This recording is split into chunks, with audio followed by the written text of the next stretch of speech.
This is the Three Skeevers podcast. All right, episode 19 of the Three Skeevers podcast with Grim from Grim Swords Gaming and myself, Icy, with Icyfire Gaming. How you doing, Grim? Good. How are you? I'm all right. I still can't think of anything anecdotal to share on this week's podcast episode, but I think I'll just go with I got my VDSA lighting perfected staff, so I'll be able to finally put that on my MagDK, and I won't have to be doing any of those fisting moves that I've been doing all this week. So I'll just kind of leave it at that. But today we have a special guest, Illinoisvalley. How you doing, man? What up, guys? How's it going? Pretty good, pretty good. What do we got on the docket today, Grim? So, I guess first thing we should all talk about real quickly what's going on. We've got the Cyrodiil testing, the no proc set testing, and I think it's been kind of mixed reviews. I want to hear what your guys' thoughts are on it. We could start with Illinois and then hear what your thoughts are, Icy, and then I'll kind of close that out, and then we'll move into some really cool background story on Illinois that maybe a lot of people don't know. So what's been your experiences so far with the testing in Cyrodiil? All right, so as you guys know, I am PS4, so I unfortunately do not have the luxury of doing the tests, but I do have an opinion on this, of course. As most people do, I think a lot of us were looking forward to maybe these changes going through because a lot of us feel like with the procs and Malakath that maybe the skill gap got closed a little more than we have liked. Would that be fair to say? Yeah. It's kind of sad perfect example, I just did a battleground and there was a person running around in the battleground and their name was ... and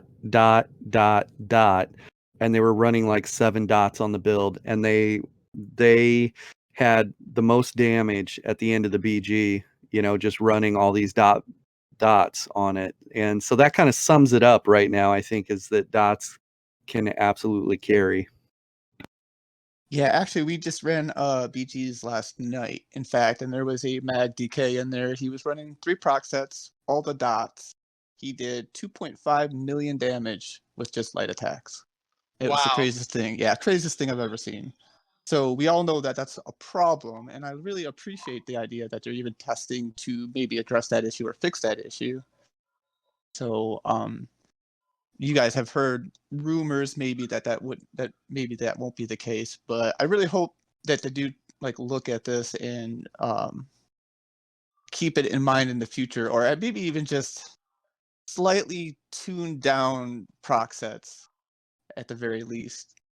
Yeah, I definitely agree with that. If Zoss is watching right now, or listening right now, I should say, hi. If they're listening right now, I think something to take away from it would be the immense turnout for Cyrodiil. We had a bunch of PvPers flooding to Cyrodiil because there were no procs allowed, and let's see what this feels like, let's see what this plays like. It's going to be the days of old, nostalgia.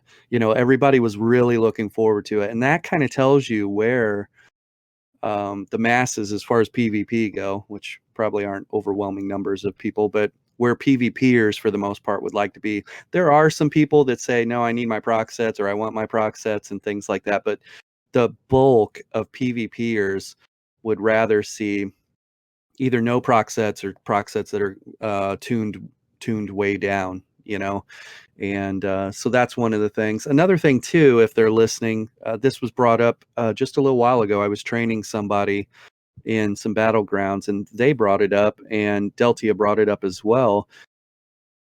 Group healing. So we were not able to, I guess, group heal outside of group healing. You could not heal outside of your group going into the testing. And then for the testing, they opened it up. And that group healing thing, I guess, had already been recognized as a problem, right? More calculations going on than need to be. So it was a little bit counterproductive adding that. I know it was probably out of, we want to make it a little easier for people, so we'll allow out of group healing. But if we're testing performance, right? We're trying to get the best possible performance. I don't think we should have added the group healing back into it. So maybe in the last week of this testing, if they could shut off the healing outside your group to see if that makes an impact along with everything, it would be pretty interesting. Man, you hit some of that right on the head there, Grim. Like my group on the outside looking in, all like old school PvPers were like, I actually have friends that haven't played the game in over a year, looking at this testing and like coming back to ESO, and they're ready to actually experience PvP the way it used to be. And the excitement of the new changes in the CP and the idea that Cyrodiil, we're going to be stripped down to just your basic gear. We're going to be building into sustain again. They were just, the excitement and the buzz that they were creating just with the idea of it was fantastic. And then also with the group healing, I could see both sides of that. I really can. Like, I could see how people want to have the outside of their group healing, because like every once in a while you'll have that one green bar like stuck in the fight with you, so why not throw them a couple heals if you can. But for like purely on the performance side of it, like any change that's going to make the game work better, I'm all for. Yeah. What's been your experience so far, Icy? Well, I'll be honest. It's been about 6 days, I think, since the no proc Cyrodiil started, and I was just there on the first day when we were all together doing the Grey Host run, and it was it was still laggy, but that kind of makes sense when a new event comes out and then everyone kind of just floods Cyrodiil, so then you have your maximum amount of people at times that don't really make sense for when it should be overpopulated. But aside from that, that was the only time I did go to Cyrodiil, and yeah, I like the idea, no procs for Cyrodiil, but at the end of the day, my heart lies within Imperial City, within the sewers, so I'm not as excited to go check out the testing really. So those are kind of my thoughts, I guess. Yeah, but I am gonna try and head out there tomorrow on Sunday to check it out and see how it is. But yeah, Cyrodiil is just not where my heart's at, so I'm not really too bummed Boy, about it.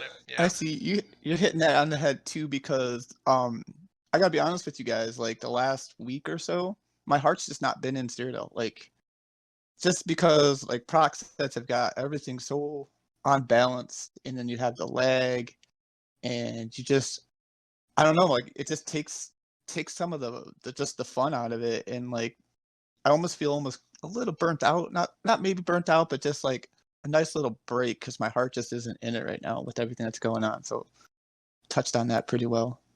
Yeah, and I think because of the experience that we had in Greyhost on Monday, I know, Grim, when we were running Cyrodiil months ago in the summer of 2020, we hit a point where it's just so laggy, and then I'll just whisper you and just say, "Why are we doing this again?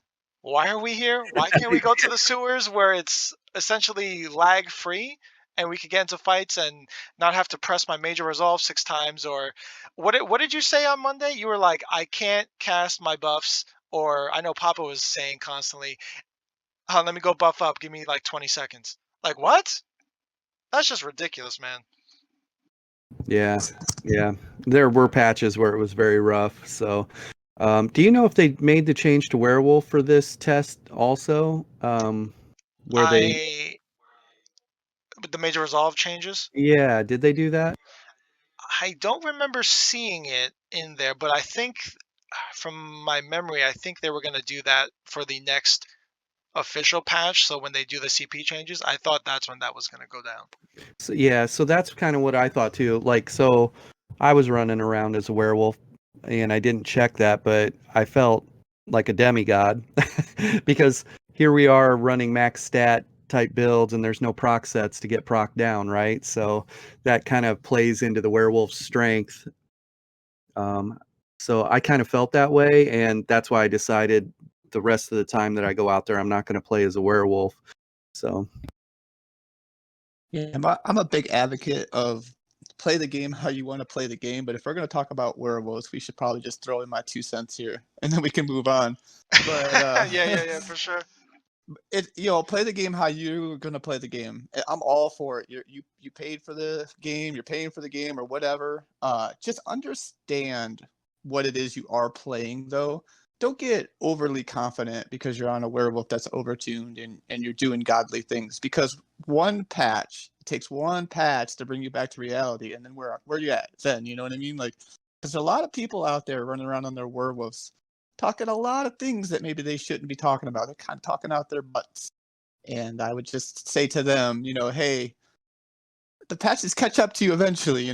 We were all on top at one point. Like, I'm a Stamplar main, and there was a moment where Stamplars were just running over Cyrodiil, and guess what? That caught up to me too. So I would develop all I would say about werewolves there.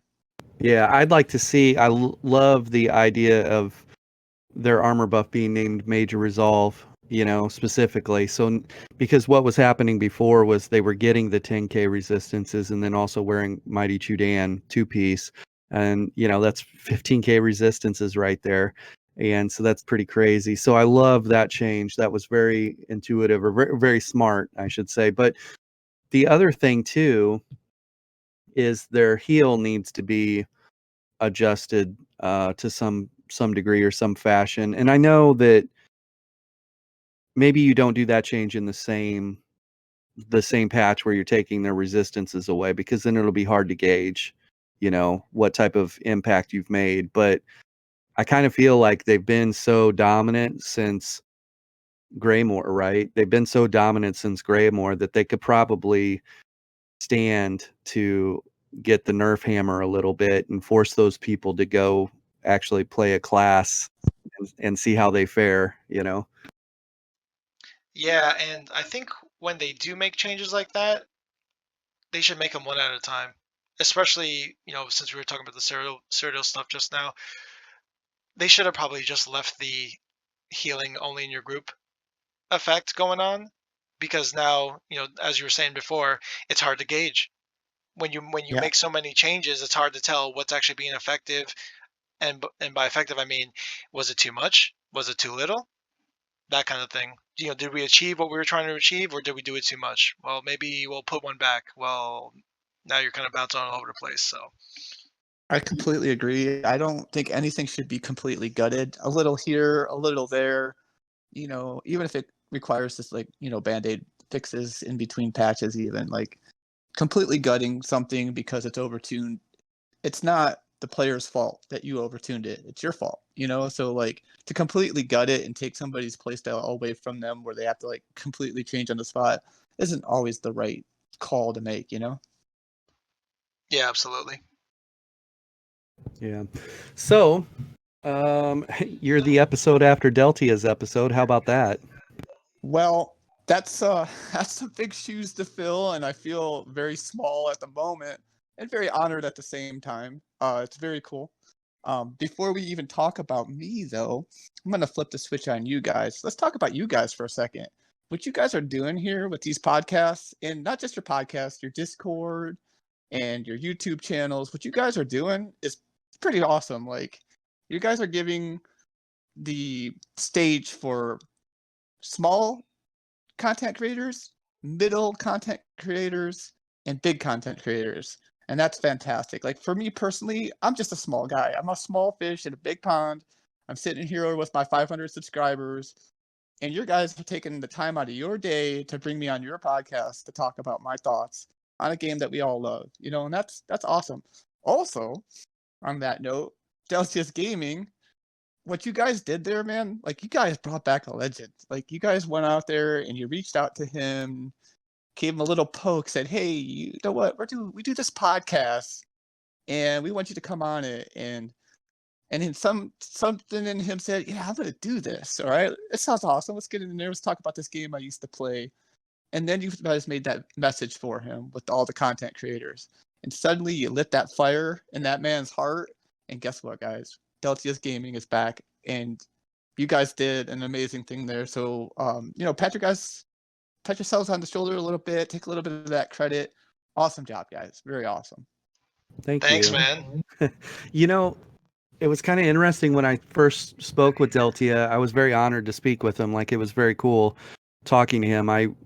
When I say I grew up watching Deltia, you know, and his content and I love his presentation. I love his presence. Like, him being back in ESO, people will feel that for sure. And all the things that he's planning, that we're planning together, like, there's a lot of really cool stuff coming around the corner. But it was really interesting to talk to him and say, hey, man, you have 113,000 subscribers. And the content creators that I'm talking to on a weekly basis that are coming on the show, when I ask most of them or all of them, hey, can you name another content creator that really inspired you? Most of them were saying, oh, Deltia's Gaming for sure. And when I told him that, he was like, no. And I'm like, yes, man. Like, even 2 years removed from this game, and people still watch your videos. People still want to know how you're doing. You know, like, you were such an important part of their life during that time frame. Like, you're an influencer, and you can be, you know, the flagship for ESO, or you could be a flagship for ESO. Like, there's so much potential there for you.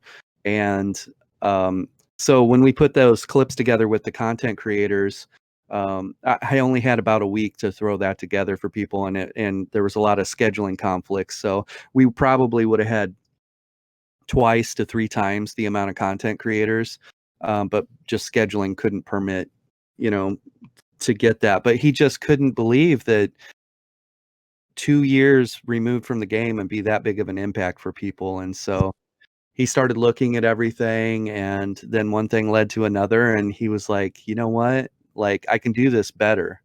And so we started talking about that. What's it look like better? You know, what's it look like to make a real go at this? And so, and I don't know much of anything. I just started my YouTube channel at the beginning of the year to figure this out so I could teach professional athletes how to use the YouTube.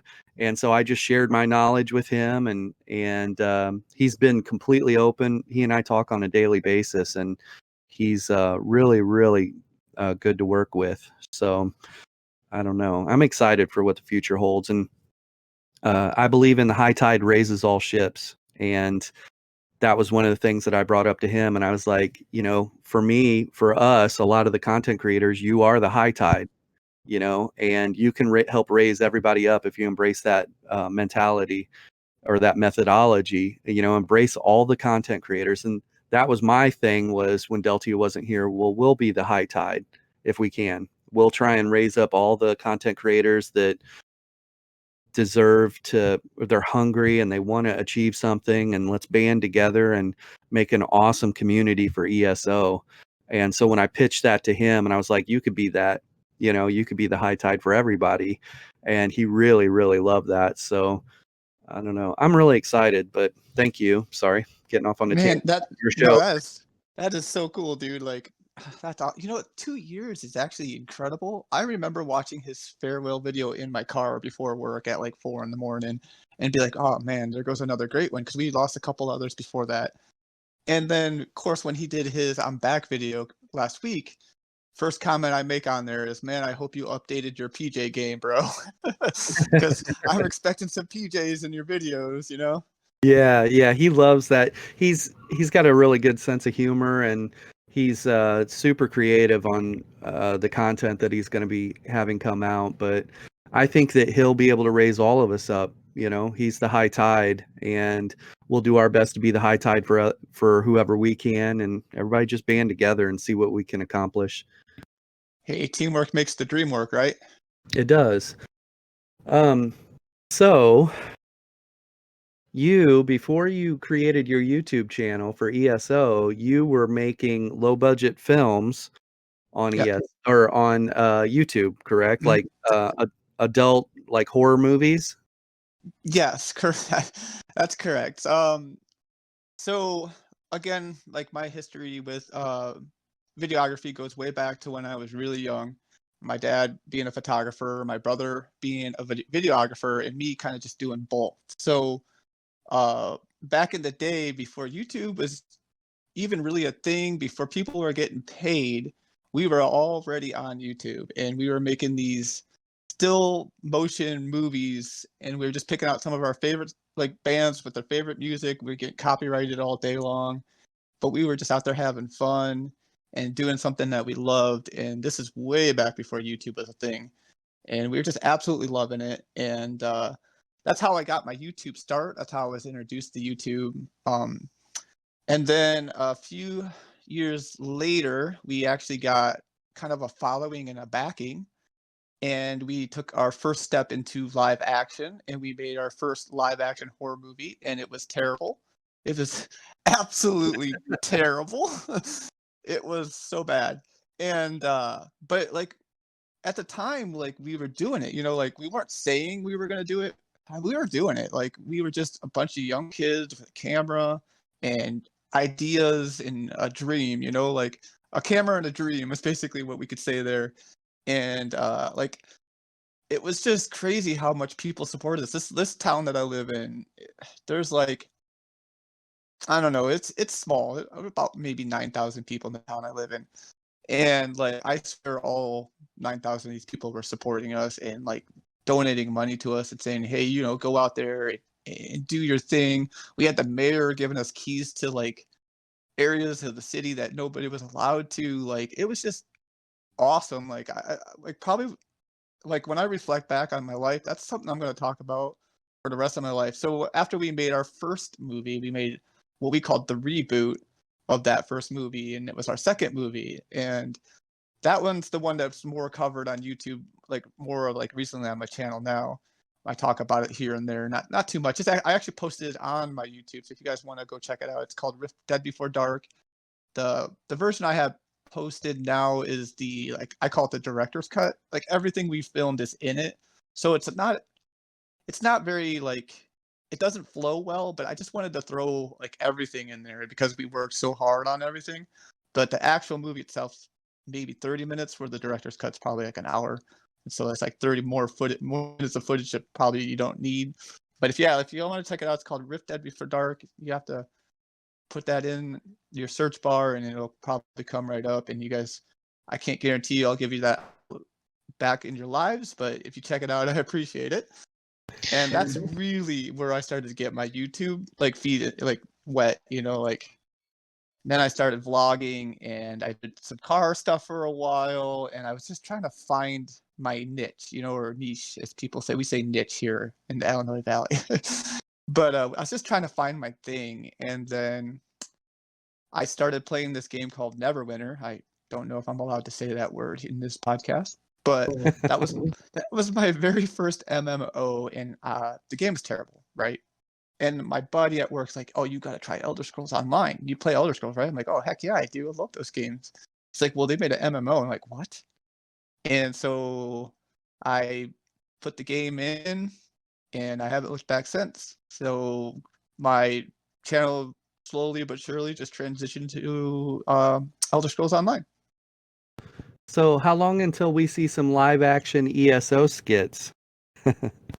Yo, that's funny. You're funny. Yeah, actually, my son and I have talked about this so much, about how we were gonna do some funny ESO skits where like we were gonna make weapons out of cardboard, and we were gonna like reenact like actual experiences we have in the game. Like Yes. where we would like lag out, and then we'd just be standing still, and then we'd come back, and then somebody would be teabagging us or something. Like we talked about it a lot, and now that you say it, maybe we will have to do it. I think you should. I don't think there's anyone in that space right now. You would corner the market. There is one guy on YouTube, and I don't remember his name. I bet if I did some research while I was on standby, I could probably get it up. But he does the Skyrim NPCs, and he goes around. Yeah, he goes around like and like interacts with people in the modern day world as an NPC from Skyrim, and it's actually fantastic. So I don't know if I'd corner the market, but nobody does PvP content, right? Yeah. Do you watch Epic NPC Man? That was Maybe that's just him. that was Yeah, just maybe what I that's was him. gonna say, Grim. Yeah. Yeah, that might even be him that I'm thinking of. But yeah, it's fantastic. I absolutely love him. He cracks me up. Yeah, I'll send you some clips of that just so you can see if that's him. But yeah, if you're able to do that, I'm sure you'd get a bunch of people to watch that and they would laugh. So you started ESO. Did you jump right into PvP, or what was your first experiences in ESO? So I did not start in PvP. I actually started on Xbox, and I was just kind of like exploring the world and doing all the noob stuff and collecting sky shards and stealing things and thinking it was the coolest thing in the world that I could stealth around on this cat character, knowing like very little about the game. And then I heard the news that the Final Fantasy. I'm going to ramble here for a second. Bear with me.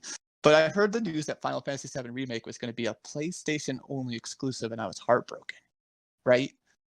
So I get my Xbox account up to Vet Rank 7. Yes, I've been playing that long. I get my account up to Vet Rank 7, and I get the news about Final Fantasy, and I make the switch. And I'm going to PlayStation, and I'm starting all over. And it was heartbreaking.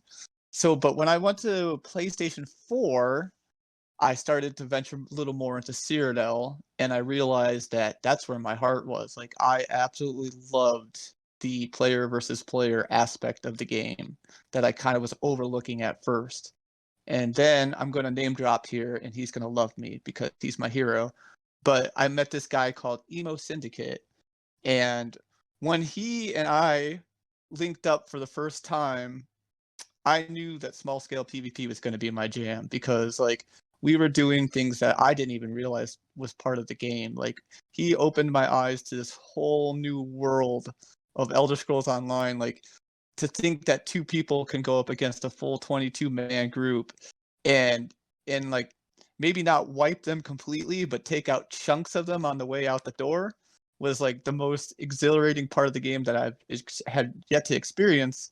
And like I never looked back. Like I knew right then and there that this was where my channel was going to be, and this is what I was going to do with my Elder Scrolls career, I guess you could say. Like I knew that this was it. And when we first started, I was actually on a healer. Like I was doing something that I thought nobody else was doing. Like I was doing this small scale healer build that like actually part of it was a Deltia. Like I would watch some Deltia video ideas off of him, and I was going into Cyrodiil basically as a pocket healer. And like we were just doing some just awesome things, and like I could talk about this all day, but yeah, like big thank you to Emo for like taking me under his wing. I thank him and give him credit to this day if he's not playing the game right now. Like if not for him, I don't know where I'd be or what I'd be doing. Probably zerging, to be honest. That brings back memories. Icy and I were in a group with two other people, and it wasn't our first rodeo, but I think we wiped a group of 20 or whatever AD. And one of the other guys in the chat, as soon as we got done killing everybody, and they haven't released yet, they're all laying on the ground. The guy in party chat says, "Is this real life?" Did that just happen? Do you remember that, Icy? Yeah, no, that was really funny. Yeah, yep. I think it was it the third zone from EP base near middle? Yeah, that's the one. Okay, yeah. It's funny because like I don't know, like if you describe it, I could probably tell you who we were on and where it happened, which is kind of funny to me. But Yeah. You know, good memories. one of the other like main things about when I started playing with Emo is he taught me a very, very important lesson. He said, look, it's a game, play it to have fun. If you're not having fun, then it's no longer a game and you don't need to play it.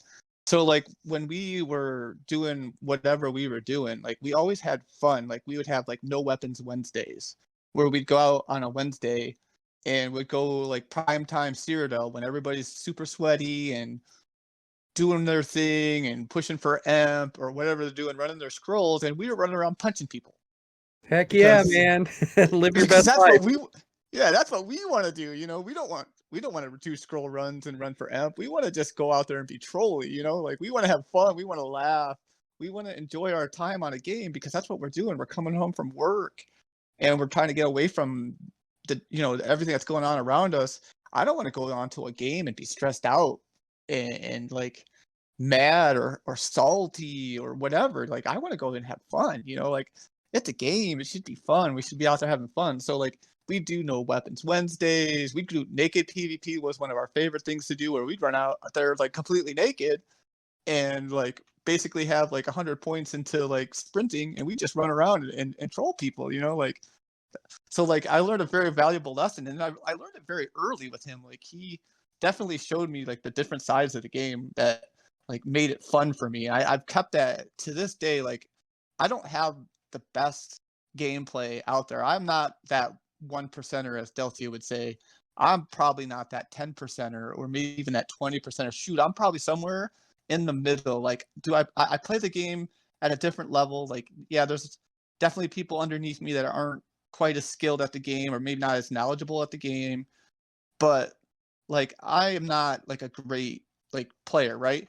But what people really see in my channel isn't so much my gameplay, but my personality and the idea that I'm just out here playing a game and having fun, like I'm not taking it too serious. I'm just being me, like, and I think that's what attracts people to my channel, not so much the gameplay.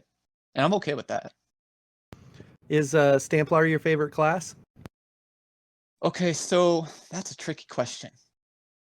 I guess a quick backstory is, like I said, I was a healer for a long time. I actually was one of the, and I can say this with confidence because I know it's true, I was one of the first people on YouTube to make a Mad Crow healer.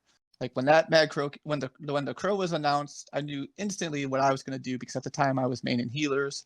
So I made this Mad Crow healer, and that's when my channel blew up. It just blew up. Like I saw growth. Like when I say growth, I guess it's not like what people would think. Like I wasn't gaining 1,000 subs. I was gaining chunks of subs though. I was like 20 here, 20 there, 20 there. And at that time, that was unreal for me. Like I was sitting at like 50 subs, and suddenly I was at 150 subs. And I was like, whoa, this is crazy. All right, I'm on to something, right? And so like I did that for a long time. And then I said, you know what? I hit 810. I finally hit 810 because I was a low CP for a long time. Emo was playing with a low CP guy this whole time, and we are still doing things. But I hit 810, and I said, you know what? I'm making the switch. I'm going to DPS. And the easiest switch for me was to go to Stam Warden because my main healer that I wasn't using anymore was a Warden. So I just race changed it over to I think at the time a Nord, and I started playing Stammed in, and I was having fun. And then I got that one comment on one of my videos that says, you need to play a real class because Stamden is a carry. And I'm just like, okay, what's a real class? And they're like, I bet you can't play Stamplar. And I'm like, done. So I made like that day, I made myself a Wood Elf Stamplar. Everybody's like, Wood Elf, that's a terrible choice. I'm like, no, it's perfect. I'm like, it's perfect. Watch, I'm going to show you how perfect this is. I spent about 2 weeks leveling this thing. My YouTube channel takes a huge dive because people don't want to see me playing on a Stamplar. It's like one of the worst classes in the game at the time. And I'm like, okay, I got this. And then I played so much Stamplar that suddenly I was known as a Stamplar main. Is it my favorite to play on? Maybe not. Some days, yes. Some days, not so much. But it's definitely my baby. Like, I think my biggest growth now in my channel would definitely be because I'm a Stamplar main, and I have a lot of Stamplars that stand behind me, like Kirchhoff is an example, or Zinky Love, and there's a few others out there that are like Stamplar mains that like we all have each other's backs. We're like this little group stuck in a corner, like ready to pounce as soon as they give us a break in one of these patches. You know what I mean? Yeah. You bring it up there. That person talked and said that, why don't you play something that's not a carry? Well, at the end of the day, most of the time we're fighting outnumbered anyways. Like Icy and I talked about it, and I said, I really wish that Werewolf wasn't as strong as it is. I really wish that Stamden wasn't as strong as it is. But when I'm going to be fighting 20 people and there's only 3 of us or 2 of us, I'm going to jump on the strongest thing that I can to give me the best possible chance to kill these people. It's as simple as that. So I wouldn't feel bad about that. And also, the trolls, when they post things on your page or whatever, I've got trolls that post things. I just did a sorcerer video, a day ago or whatever, and somebody's like, "Ooh, look at these potato builds.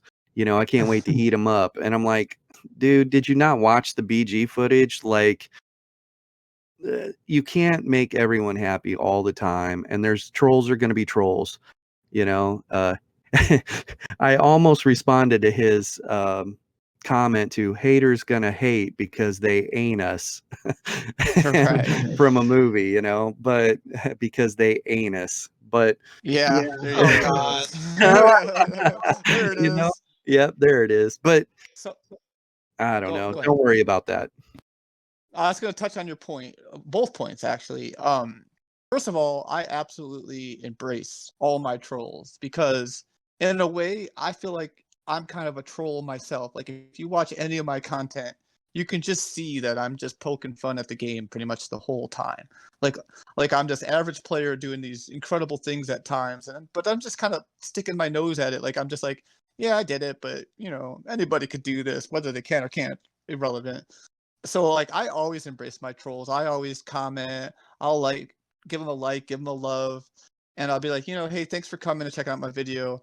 I appreciate your time. It's time you can't get back. Even if you're trying to be mean right now, I appreciate you. Thank you for coming. A like is a like, a dislike is a dislike. Either way, it's an interaction, and I embrace all of it. I love all of it. As a small content creator, I love it. If I get bigger, I'm still gonna love it. And then to get to your first point, I think fear is a carry. I think vigor is a carry. I think playing in a group with really good players is a carry. I think a lot of things in the game is a carry, and I think people just need to relax and remember that it's a game, and we're all out here playing it, and we're all playing it differently, and that's what makes it great.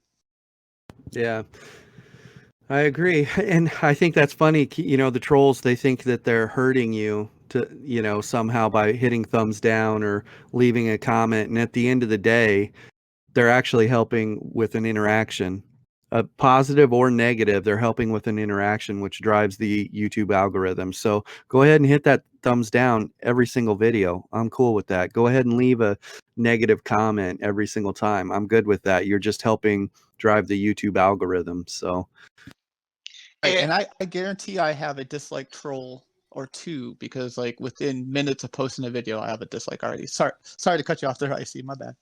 no, you're good. I was just gonna say that it's just so crazy when people say things like, "Oh, it's a potato build" or whatever. Like, it doesn't matter what you're running. It's literally in the hands of the beholder how good the build is gonna actually wind up being. right. It's gonna accentuate that individual's skills. So if the shoe don't fit, don't worry about it. You know.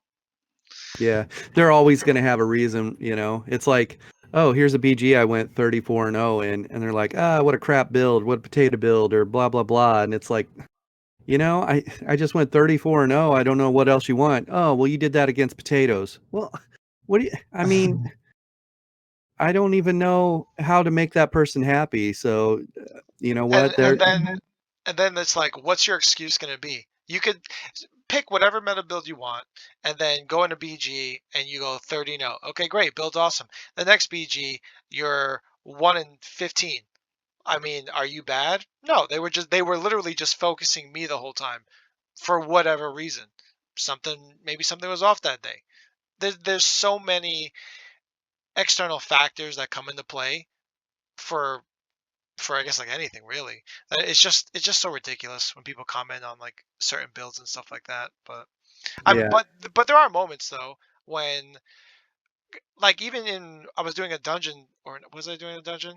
I was doing some dungeon runs yesterday, and I had terrible sustain. But that doesn't mean the build's bad. That just means I forgot to change my enchantments from stamina to magicka recovery. And then once I did that, build was fine. right. Yeah, Just small changes like that. I got a great comment on my last Sampler build video, and it made me laugh out loud, to be honest. It was so good. He's like, "Why are you going to post a build teaching people how to take a nap in Cyrodiil?" And I'm like, "Oh, that's perfect. That's like the perfect comment." But then my build, like if you watch the build video, I'm wearing Bone Pirate, Eternal Vigor with Baylarge, right? It's like the most simplest build you could have, like almost like a throwback build where you're just building into pure sustain. I'm rocking like 4,400 weapon damage. But then like you watch my videos and I'm out there just absolutely melting people, and I'm like, well, if you think that build's so bad, why don't you put it on and see if you could do what I'm doing? Like Yeah, and I'm like, most this of the is time they can't. Yeah, like this is me thumbing my nose at you, sir, because like this is a build for I think like a higher skilled player because I'm not rocking a prox. Well, I guess Baylor is a prox, but I'm rocking like sustain. Like I'm not rocking this insane amount of weapon damage. I'm basically letting my class do its work, like just a pure like man's man build, like there's no hiding behind anything. You're basically out there like just challenging everybody in Bone Pirate, and like I don't think people understand like there's a lot of build videos out there with the best Stamplar build, the godliest stamp, unkillable Stamplar, and I'm here like, hey, you want to play the game and have a little bit of fun, and like when people whisper you like, I'm wearing Bone Pirate, here's the build for you. Like my builds aren't for everybody, but like my Stamplar friends are like, oh, this is ballsy, like this is okay, we see what you're doing here. Like that's actually fantastic. We're in the apocalypse and you're over here in a sustained build and you're doing things. Like that's respect. It's like some people like look at that build and be like, oh, that's terrible. And other people are gonna be like, wow, mad respect. Look what you're trying to do. You got the simple build, but you're out there and you're doing it. And my gameplay just it proves it. Like I'm out there doing it just fine in Bone Pirate, Yeah, they get it, and then there's just some people that don't get it, and you'll read those posts and you just shake your head like, and Icy and I talk about it, and Icy would be like, hey, I wouldn't even comment back, just let it be. And I'm like, no, I'm going to use this as an educational moment, verbal jujitsu, let's go. But I Right, don't know. exactly. Yeah. So you prefer group play over solo play. Did you ever have a stint of like solo play and then you were like, no, I definitely group play calls to me? So I do a little bit of everything. As a content creator, you have to. You have to keep everything. You gotta like keep all your options open except for Zerg. Although I did have a video recently where I did Zerg and it was actually pretty funny. I took a group of PvEers into Cyrodiil. We actually had so many PvEers with us, we had to make 2 groups. So, I mean, I will do anything to be a content creator. You kind of have to, but I do solo. When I stream live, I tend to start solo, but as my friends get on, I start to add them to my group because like it's this game I got so many friends in this game now that it's actually just kind of been like a social network for me. Like I just like playing with my friends. So Exactly. if my friends aren't on, I'm playing solo. But if my friends are on, then yeah, I'm gonna play in a group. And I really like group play. And people says I won't name names for this one, but people say it's easy mode, right? Group play is not easy mode. Look, what you're doing, like as a solo player, you're not taking out a full, well, I guess 12-man group, although realistically 12-man groups plus whatever amount of green bars are with them. You're not taking them out as a solo player, right? Right. Not As at a a high 4-man percentage rate. right. As a 4-man group, I could tell you right now that we're wiping Zergs on a nightly basis at a consistent rate. Like we're absolutely taking down these big groups. And to me, that's just as much of a statement as a 1vx where you're taking out 6 or 7 people. Like when you're wiping these, for example, my last video I posted on my Stamplar, like I made the point the other night about that video where like, yeah, I died a few times and maybe they were all PvEers, maybe they weren't. But the aspect I pointed out was they put down like 6 tents, 3 ballistas, 4 meat bags, a bunch of oil pots, all this. I'm like, how much AP did I just cost that group to try to wipe 2 people in the tower? Like when you put it in like a different perspective, people are like, oh, you know what? That's a fair point. You got something there. Like, cause they spent, I mean, what is it? Like a forward camp's like what, 20 to 20K AP a piece? And they put down like 6 of them, like it's just like, if you look at it from other perspectives, you start to get an idea like group play is not easy mode. Like you gotta communicate, you gotta know what you're doing. And like I'm a kiter, like that's what I'm known for. Like I play kind of like a solo player. Like I will kite people in a tower, and that's like one of my favorite things to do. That's one of my favorite things to do on, I mean, it's as funny as that sounds, like I will kite people in a tower until I basically like I just don't feel like doing it anymore. Like so I became this, I don't want to say it, but people say it all the time. I became kind of like a kite god, like people are like, oh, this Illy the kite god, or like it's funny, like you just gotta smile and take it. But like that's like one of the things like Emo taught me is like how to kite a full Zerg in a tower, and like the ways to line of sight, and like there's certain patterns you can use to line of sight them consistently without taking a whole lot of damage, and places that are little pockets in a tower where you can reapply your buffs so you can go back into them and bait them back up so they'll keep chasing you, stuff like that. Like I really got into that aspect of the game. So, but as a group player, like you really have to communicate with your group. Like, hey, like there's a good example. Like Rabbit Insomnia posted a video. His title was "Hi Illinois," and at first I thought it was gonna be an exposed video, but it's not. It's just when our two groups ran each other. But like there's a part where he and his whole group decide to chase me into a tower. Big mistake, right? Because you're chasing me in this tower, and what I was doing that whole time was I was communicating with the one guy left in our group that was alive. I'm like, hey, I'm going to kite these guys in the tower. I'm going to buy you time. Go put a forward camp up. So I got their whole group chasing me in this tower. He gets the forward camp up. I die right then and there, so I can regroup with them and we come back in and wipe them. Like so. They're like there's aspects to group play like that even solo players can like contribute. Yeah, I love that. I started out in PvP as a kind of a solo player, and then as I learned all the different classes and stuff, I found that I really enjoy actually running with people. Like I like the camaraderie. I like the, like you were saying, just playing with your friends and trying to fight the numbers, Yeah, and to shout out a couple of my friends because I feel like I play with some of the best players that PS4 has to offer. Like I play one of our guilds I'm in is called Trailer Park Scrub Club, and they're not a guild, they're a family. Like I love these people. Like sincerely, like these guys are like friends to me, whether we've met or not. It doesn't even matter because I spend most of my nights with them. And like every one of them can do anything. Like they can solo, they can 2v, they can group, they can semi-large group. I wouldn't say we have a really large group. I think the most we'll have in a group at a time would be like 6 people. And these guys are like Iceman and Neil and Suze and Shantae. We call him Shantae, but his name used to be Death Champ. But we always said Death Shantae. So we call him Shantae now, or Laz. All you guys are like just amazing to me. Like I love my family on ESO, and I think that's one of the great things about the game for me is like you say group play, I say playing with my friends and family. Yeah, that's awesome. I feel you on that. I totally do. But would you say that kite game with the forward camps is your most memorable moment? What's your most memorable moment in the game? Oh man, any of those I can't. Boy, I'll tell you, like one of my favorite moments was when I had a series called Pocket Healer. Pocket Healer is code for e-girl, right? And as a content creator, you got to go with what people want to see. And e-girls is a hot button topic in Elder Scrolls. Well, I met this girl from Canada, and I'm like, hey, I want to make this series called Pocket Healer, where you run around healing me, like and pretend my e-girl the whole time. And we had this like date night, right? And it was during Mid-Year Mayhem a couple of years ago.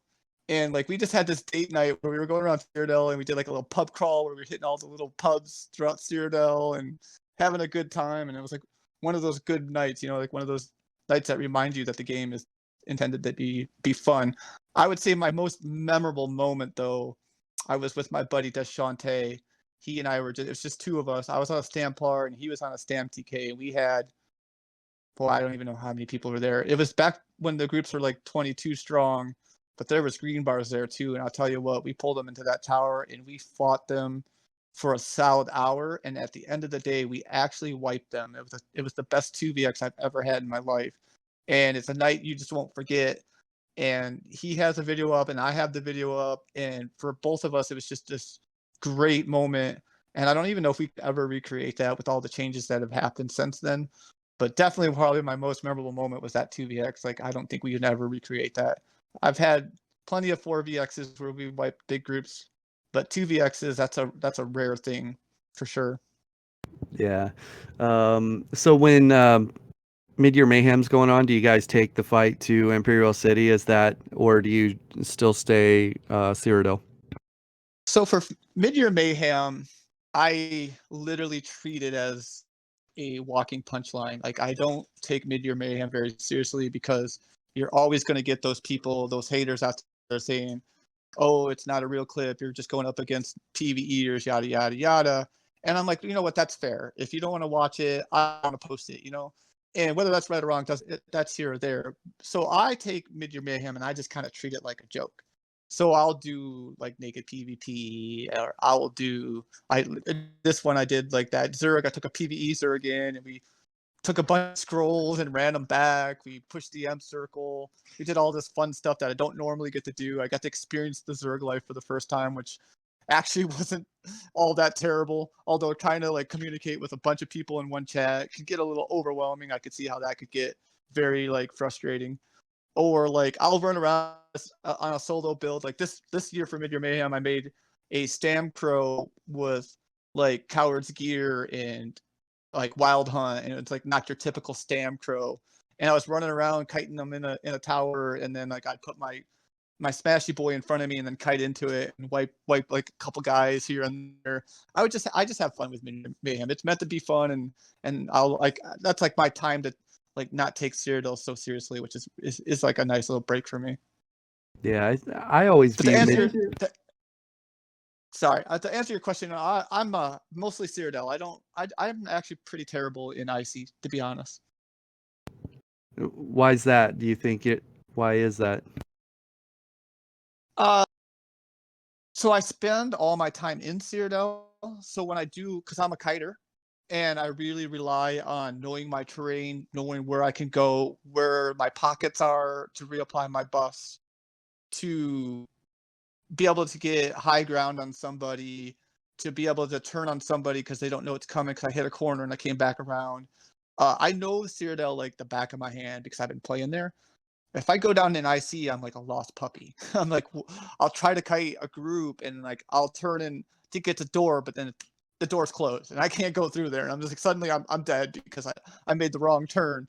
Like I watch Kirchhoff in his streams and he knows exactly where to go because he spends all his time in IC, and I admire that. And that's part of the reason why I like watching his streams, because he's doing something that I don't do, and that keeps me interested. So yeah, I spend time down in Imperial City, like the majority of my time, and I'll watch Kirchhoff play, and I'll see him dodge roll and then jump through a window over a crater in the ground, and he'll lose like 6 people jumping through the window, and create space. And that really happened, and I was like, dude, that was sick. That was sick, Yeah. man. Yeah. I learned a new trick there. NA right there, guys. Best dodge roll NA, Kirchhoff. Yeah. Oh yeah, I love your post. Kirchhoff dodge rolls even when he doesn't have the stamina to dodge roll. Yeah, it's true, man. That guy, like, he loves his dodge rolls. And what, dude? Let me tell you something about Kirk. That guy, his channel deserves to blow up like it is. I'm so happy for him. Like, when I first started watching Kirk, I think he had like 800 subs, and this wasn't that long ago. Like, we're saying maybe 4 or 5 months ago when I started watching Kirk. And to see his channel blow up is so exciting because he has to be one of the most humble dudes I have ever met. He's like, you need gold? I got you. You need this? I got you. You need pots? I got you. And like, I never took him up on the offer because, well, I'm just stubborn, like I'm a stubborn guy. Like I want to try to do it on my own, But like I've asked for favors for a friend. Like just recently, I'm like, oh, Emo wants to come back to the game. Kirk, you mind maybe throwing him a couple bits of gold? And he throws him 125k like it's nothing. He's like, no, I got you. I want to see players come back to this game. It's a good game, and I want people to play it. Like I love this game and I love this community. Like he deserves every bit of success he's getting, and I love it. Yeah, I couldn't agree more. So that's Kirchhoff. What are your favorite content creators to watch? Do you have a list of like your top 3? So the one content creator that speaks to me the most, and unfortunately he is exploring other games right now, which is good for him, but it would be Kev DeWitt for sure. Kev DeWitt is me incarnate. He wasn't good at the game. His gameplay was less than average, we'll say. And he didn't get his following for his gameplay. He got his following because people really liked his personality, the way he played the game and how he made it fun.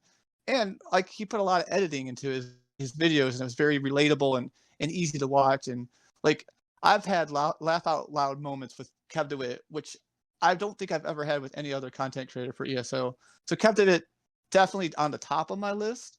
And then there's your normal the Holy Trinity. Not a big fan of Outcast. I don't know if that's a popular thing to say around here. I just he doesn't speak to me. He's like very PvE oriented, and that's good. Like that's how he gets his following. As far as PS4 like streamers go, like I would say Kirkhoff, King of Games, which you're going to hear that name quite a bit from us PlayStation players. Katana is a really good one. He makes these great sound effects as he's playing the game, which is always fantastic.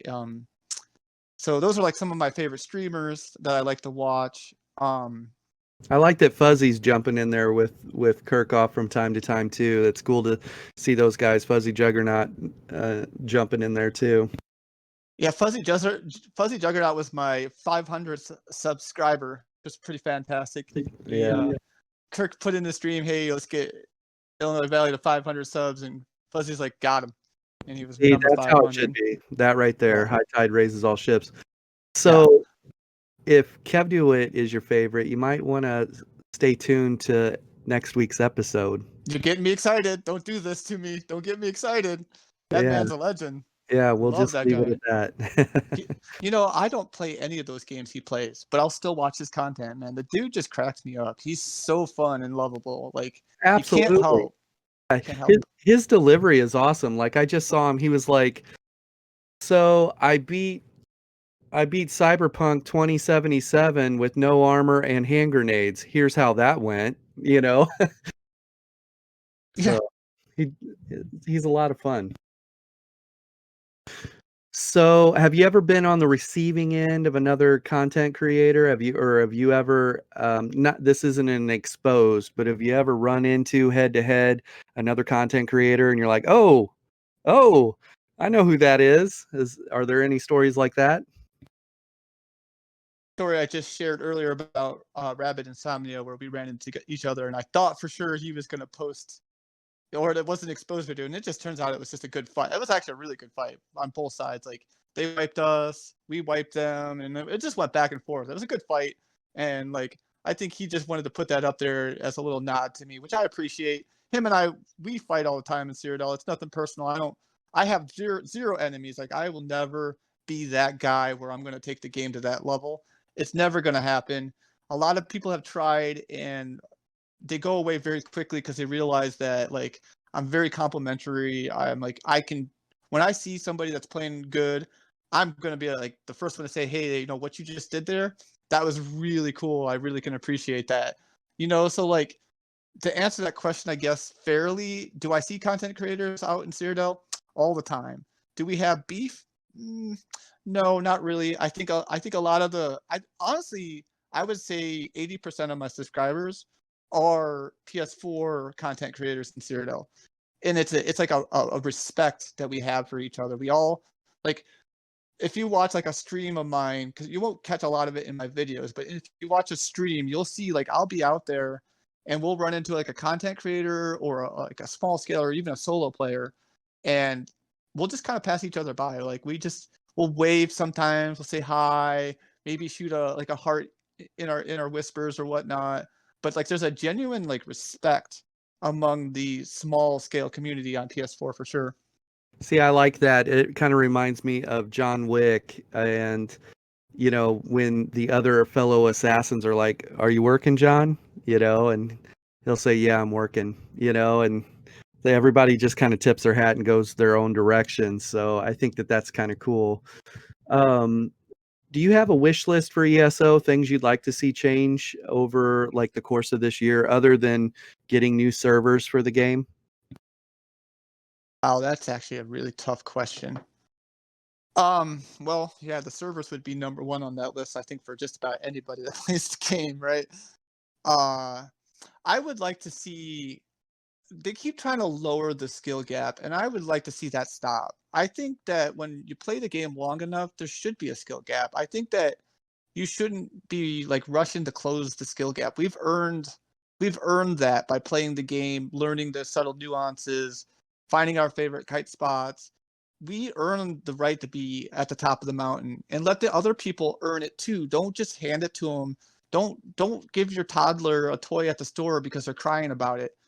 Let them earn it. Like, let them do chores and earn a little bit of money. That way things aren't just handed to them and then you have to keep handing them stuff. I would really like them to like look at it like that instead of being like, oh, they're all crying, let's give them what they want. That's like the absolute wrong way to look at that. Like, you definitely just don't want to cater to that. You want to like, hey, this is a game. If you want to be like those people, work at it. You know, like get good, as my friends would say. You know, like get better.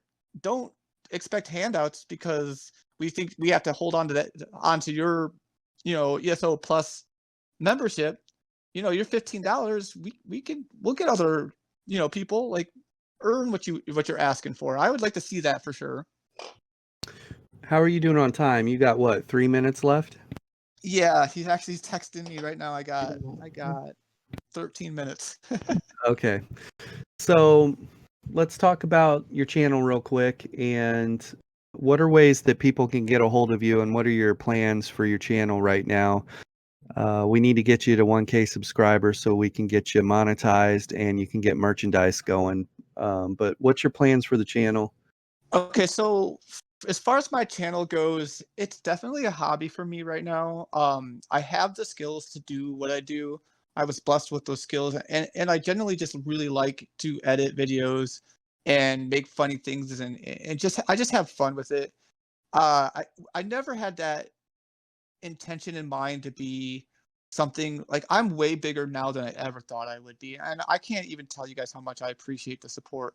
I have some of the best people like that. They just have my back, and like, these are people that I'm never going to meet in my life, but I feel like I already know them. And like, to me, like, my channel is already more than I ever expected. Like, I can't even tell you how grateful I am right now for everything that I got.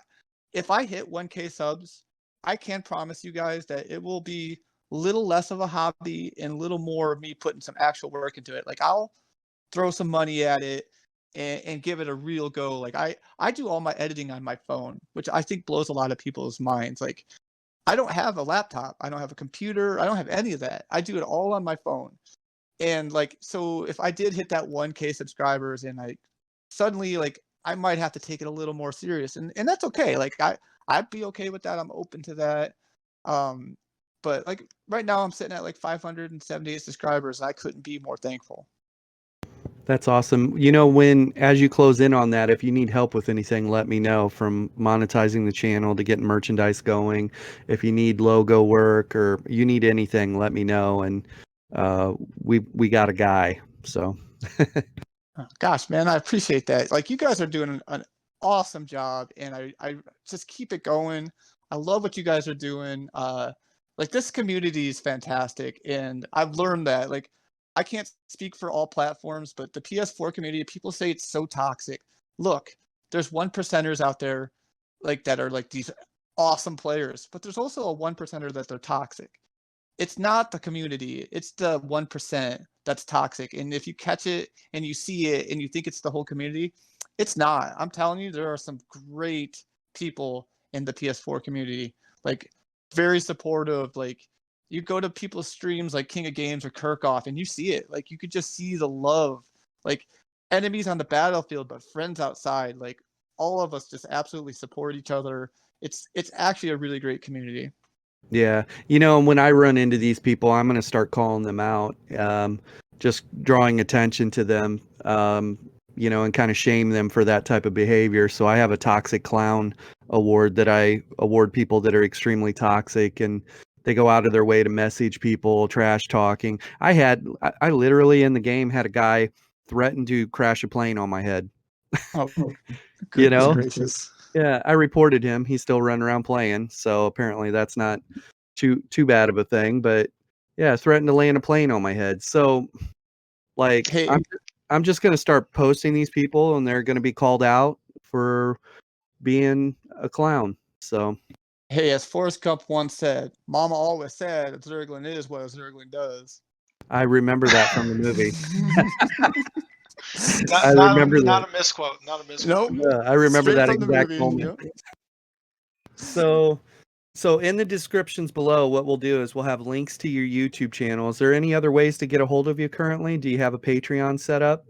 I do not have a Patreon, and I have no idea what that is, to be honest. I do have a Discord.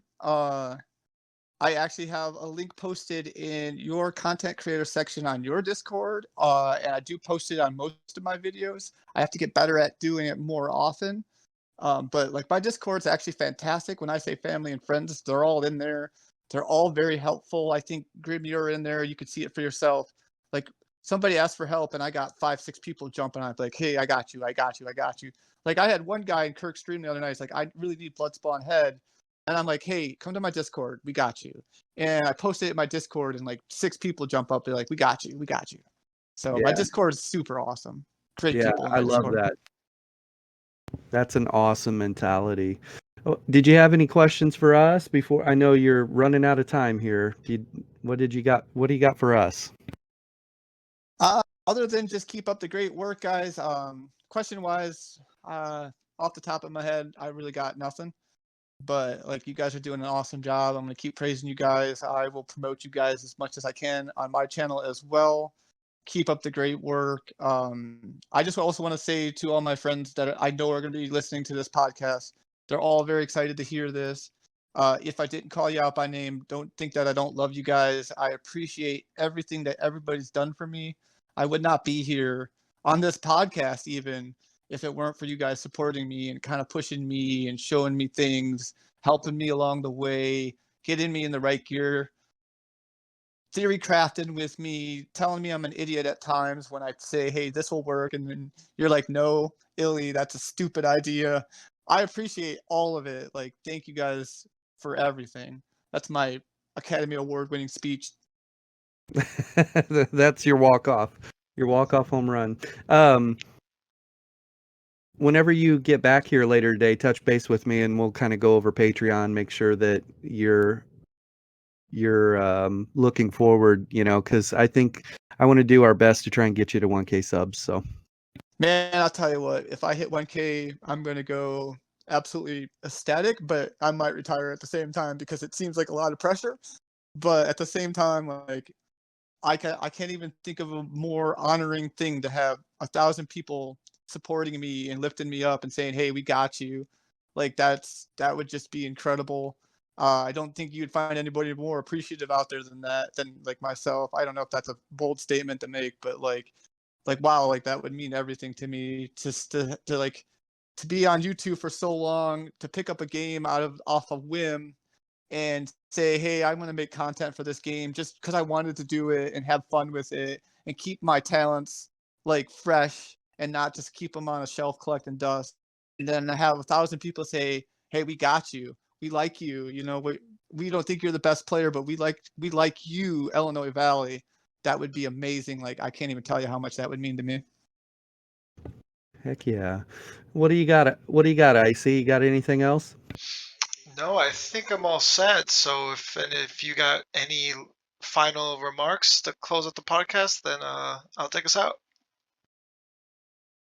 I'm I good. could say one more thing to all the people out there that are kind of just starting off the game and maybe having a rough time and struggling. Just don't be afraid to ask for help. There's a lot of people out here that are willing to help and actually look forward to helping. Like me personally, I love helping people. I get in there and I'm not the world's best dueler, but I'll get in there and I'll duel you and we'll talk about what you could do here, what you can do there. I have videos about how to kite because people will joke about running around a tower. How could that be fun? But once you learn the basics of things like that and you start to put your play style, like you start to apply your own play style to that or the things you like, and suddenly like the magic happens and everything starts to click and the game is no longer something that's foreign to you and you just start to like it just starts to feel good. Like that it just all comes in time. Hang in there, be patient, don't be afraid to ask for help. Awesome. That's awesome. And with that said, we'll catch you guys in the next one. See ya. All right, guys, peace out, embrace your weirdness. See ya. You're going to say bye-bye, Argonians. Bye bye, Rogonian.